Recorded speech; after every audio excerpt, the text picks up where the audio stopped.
Stage Pass, Institute of Gaming. For more details, contact 7093965965965.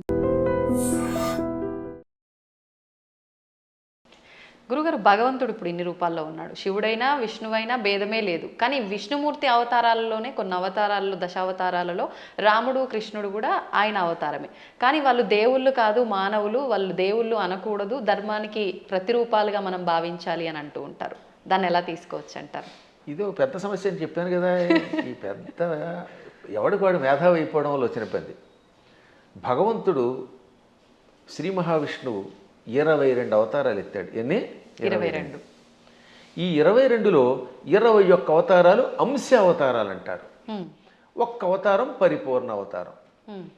Sanaka సనందనాదులు, వృషభావతారము, కపిలావతారము, పరశురామావతారము, వేదవ్యాసావతారము, ఇవన్నీ అంశావతారాలు. వాటిలో ఈ మత్స్యావతారం, కూర్మావతారం, వరాహావతారం, నరసింహావతారం, రామావతారం, ఇది పరశురామావతారం, ఇవన్నీ కూడా.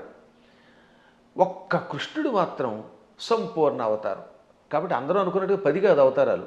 భాగవతంలో ప్రారంభంలోనే ఉంటుంది, ప్రథమ స్కంధంలో 22 అవతారాలు చెబుతూ అందులో 21 అవతారాల్ని ఏతే చాంస కళా పుంస ఏతే చ అంశ కళా పుంస కృష్ణస్తు భగవాన్ స్వయం. 21 అవతారాలు అంశావతారాలు, అంశ కళలు. ఒక్క కృష్ణుడు మాత్రం పరిపూర్ణ అవతారం. అందుకే కృష్ణస్తు భగవాన్ స్వయం. ఒక్క రామావతారంలో నేను మానవుణ్ణి అని ఆయన అనకపోతే రావణుడిని చంపలేడు. ఎందుకని మానవుడి చేతిలో వాడు చస్తాడు కనుక. అందుకని ఆయనకి తెలియదు ఇటు లోపల ఆయన పరమాత్మని. ఆయనకి తెలియకపోతే ఇన్ని పనులు ఎలా చేసాడండి? ఎంతమందికి శాప విముక్తి కలగజేశాడు, ఎంతమందిని వైకుంఠానికి పంపించగలిగాడు. కానీ పైకి చెప్పకూడదు. అందువల్ల పరమాత్మ నటించాలి లోపల. అందుకని మర్యాద పురుషోత్తముడుగా ఆత్మానం మానుషం మన్యే రామం దశరథాత్మజం. దేవతలంతా చిట్ట చివర వచ్చి ఏది రావణవధ అయిపోయాక నువ్వు విష్ణువు అంటే మీరేదో విష్ణువు అంటున్నారు, అదిని పొగుడుతున్నారు, నాకు తెలియట్లేదు. నేను మాత్రమే అనుకుంటున్నాను, నన్ను నేను మానవుడు అనుకుంటున్నాను. ఆత్మానం అంటే నన్ను మానుషం మన్యే, మనిషిగా భావిస్తున్నాను. మన్యే అంటే భావిస్తున్నాను, అనుకుంటున్నాను. పైగా ఎవరట? రామం దశరథాత్మజం. దశరథుడు కొడుకేని రాముడు అనుకుంటున్నాను. మీరు ఎవరో అంటున్నారంటే అప్పుడు శివుడు వచ్చామన్నాడు. అక్కడ భలే చెప్తాడండి వాల్మీకి. షడర్థ నయన శ్రీమాన్ అన్నారు శివుణ్ణి. ఏమన్నారు? షడర్థ నయన. అసలు ఇటువంటి పదాలు వాల్మీకి తప్ప ఎవరు రాయలేరు, కవులు కాబట్టి బాగా రాస్తారు. నయన అంటే కళ్ళు కలిగినవాడు. షట్ అంటే అన్ని 6. అందులో అర్ధ అంటే అంత సగం. షడర్థనైన అంటే 6లో సగం 3 కళ్ళు కలిగిన వట్ట త్రినేత్రుడ. ఎంత త్రినేత్రుడు అనడానికి ఎంత చమత్కారం చేయాలి, బలి పెడతాడు కదా. అదే కవుల యొక్క చమత్కారం. అందువల్ల కవుల చమత్కారం తెలియక రామాయణం అర్థం కాక ఏదో పిచ్చివాగుడు అవుతారు. కానీ షడర్థనైన అండంలో అర్థం ఏంటో తెలుసా? 6ని 3గా చేశాడు, 6 శత్రువుల్ని 3గా చేశాడు. ఆ 3ంటిని సూర్యచంద్రులు అగ్నిగా మార్చి కళ్ళుగా పెట్టుకున్నాడు. వీటిల్లో సూర్యుడు స్వయం ప్రకాశకుడు, చంద్రుడు సూర్యుడు యొక్క కాంతి సేకరించి చల్లదనం ఇస్తాడు. ఈ 3 ఆయన దేన్నైనా భస్మం చేస్తాడు. అంటే కామక్రోధ లోభమోహ మదమాత్సర్యాలనే శత్రువుల్ని 3 ముద్దలు చేసి ఈ 3 ముద్దల్ని కూడా ప్రజలకి త్రిగుణముల రూపంలో ఇచ్చి త్రిగుణములతో కూడిన ప్రజల్ని త్రిగుణాతీతుల్ని చెయ్యగలిగే శ్రీమాన్ సంపదలు కలిగిన వాడు శివుడు. అసలు శివుడి యొక్క వైభవాన్ని, దాని గురించి ఇప్పుడు మీకు ధర్మ సందేహాల్లో కాబట్టి క్లుప్తంగా చెబుతున్నాను. కానీ దీనికి ఎంతో వ్యాఖ్య చేయొచ్చు. అటువంటి శివుడు, నాయన నువ్వు సాక్షాత్తు విష్ణువువి, దేవతలంతా ప్రార్థించటం వల్ల రాముడిగా అవతరించి దుష్ట శిక్షణ శిష్టరక్షణ చేసావు తప్ప సామాన్యుడు కాదు అని చెబితే దశరథుడు మళ్ళీ వచ్చి ఆయన్ని స్తుతించాడు, బ్రహ్మాదులు స్తుతించారు. అప్పుడు అర్థం అవట్లేదా ఆయన సాక్షాత్తు స్వామిని? కాబట్టి అవేమో ఏదో మానవ అవతారాలంటే ఎలా ఒప్పుకుంటాం? మానవుడిగా అవతరించి మానవుడిగా నటించి ధర్మమును లోకమునికి ఇచ్చిన ఆది విష్ణువు. అది మర్చిపోకూడదు మనం. మళ్ళీ మనకి ఇలాంటి అనుమానాలు మనకి రాకుండా, రాముడు నేను మానవుడన్నా మనకు అనుమానం రాకుండా ఉండడానికి శివుడు మొదలైన వాళ్ళకే చెప్పించాడు. చిట్ట చివర పట్టాభిషేకంలో ఏం చెప్పాడు వాల్మీకి? ఆదిదేవో మహాబాహు హరిర్నారాయణ ప్రభు సాక్షాద్రామో రఘుశ్రేష్ఠ శేషో లక్ష్మణ ఉచ్యతే. ఇది పట్టాభిషేకంలో చిట్ట చివరి శ్లోకాలు. ఆదిదేవుడు, మహావీరుడు, సాక్షాత్తు విష్ణువు, ఆయనే రాముడిగా పుట్టుకొచ్చాడు. ఆయన విశేషణాలు ఆదిదేవ, మహాబాహు సాక్షాత్ నారాయణ ప్రభు రామ రఘుశ్రేష్ఠ.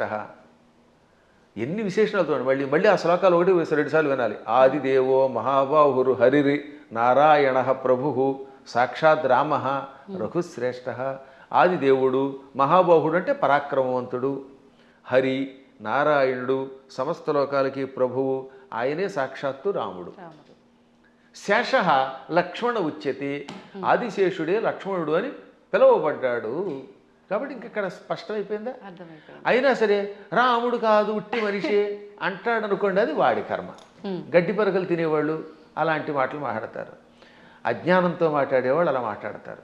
కానీ మనకి తెలుసు, అందుకే రామనామాన్ని ఇప్పటికి కూడా మనం స్మరించి గుడి కట్టి పూజిస్తున్నాం.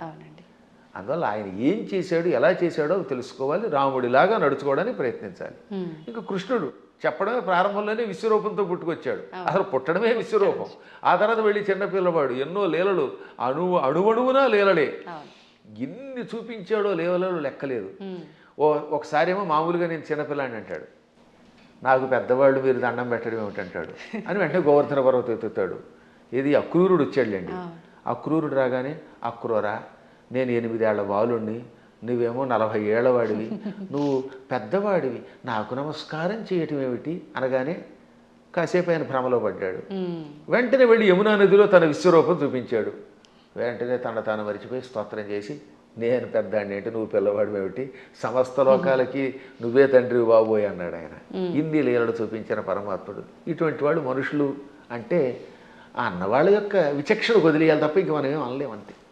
గురుగారు, అంటే ఇది అంటే మూర్ఖంగా ఉంటుందేమో ప్రశ్న, కానీ మీరు ఇప్పుడు చెప్పిన దాంట్లోంచి నాకు అనిపించింది, అంటే ఆయన భగవంతుడే మానవుడిగా ఉండి మానవుడిగా నటించి ఆయన చేయాల్సిన కార్యం చెయ్యాలి అని చెప్పి, అంటే ఒక రకంగా ఇక్కడ వాళ్ళ అసలుని దాచేసి ఇంకో రూపంలో వచ్చి కార్యాన్ని నిర్వర్తించాలి. అక్కడ మోసం చేసినట్టేనేమో, అంటే మన మానవుల భాషలో భగవంతుడే మోసం చేశాడు, మరి నేనెందుకు చేయకూడదు, నేను మోసం చేస్తే తప్పంటారు, ఇది అధర్మం అంటారు అనొచ్చు కదండి, దానికి ఏం చెప్తారు? ఇప్పుడు మీరు మోసం చేశారు అనుకుందా, కాసేపు ఎవరిదో బ్యాంక్ అకౌంట్లో హ్యాక్ చేసి డబ్బులు లాగేశారు, అందుకే ఈ మధ్య నా అకౌంట్లో ఎవరికి ఇవ్వట్లేదులేండి.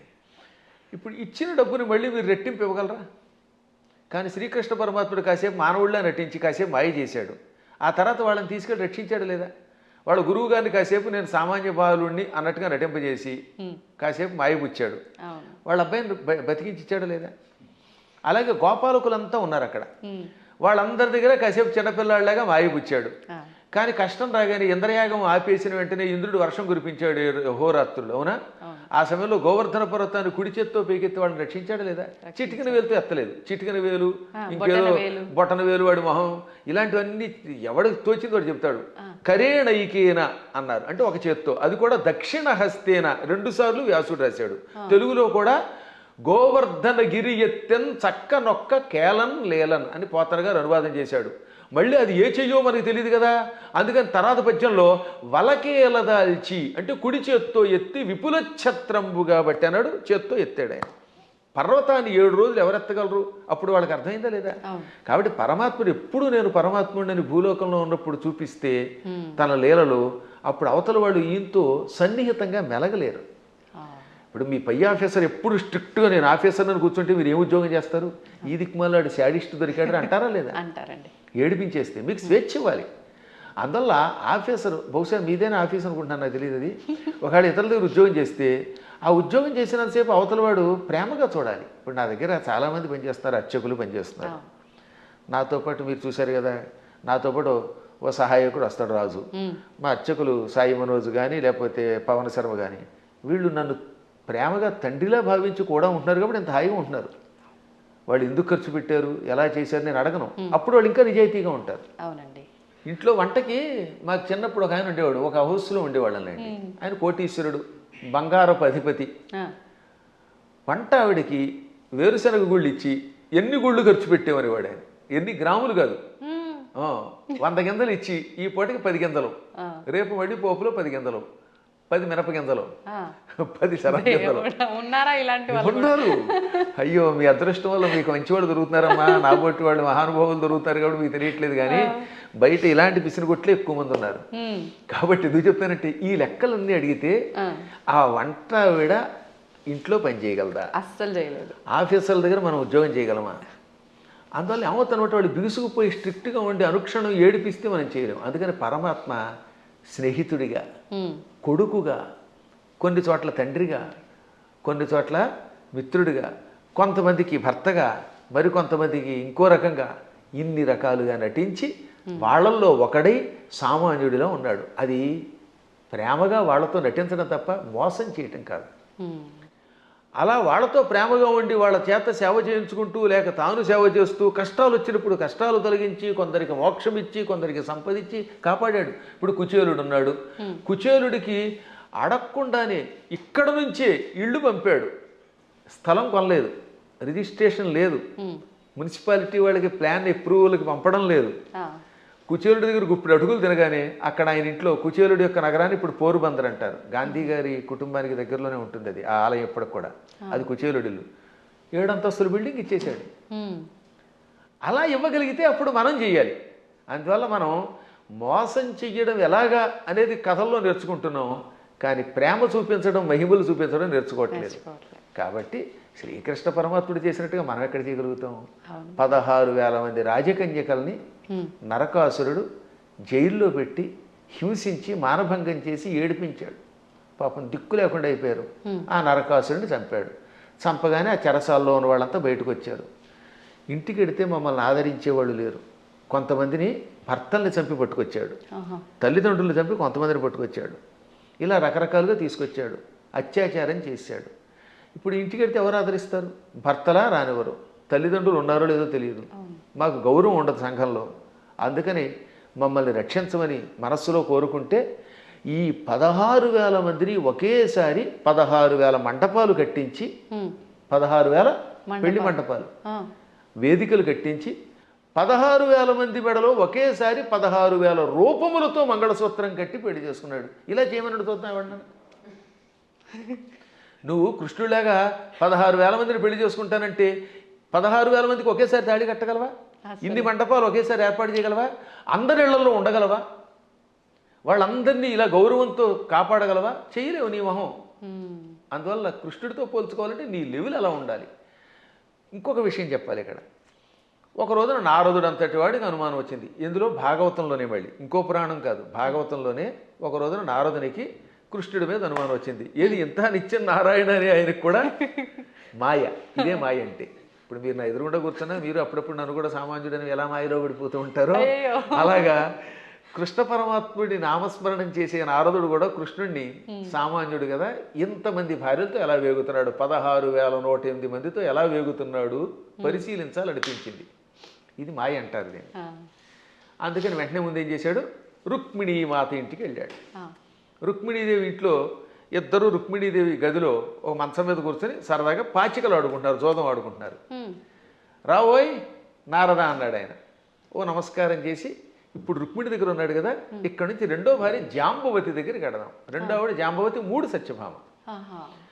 ఎందుకని శమంతకమణిని తీసుకురావడానికి వెళ్ళింది ముందు జాంబవతి దగ్గరికి. జాంబవతిని పెళ్లి చేసుకుని వచ్చాక ఆ తర్వాత సత్రాజిత్తుకి మణిస్తే 3వ భార్య సత్యభామ అయ్యింది.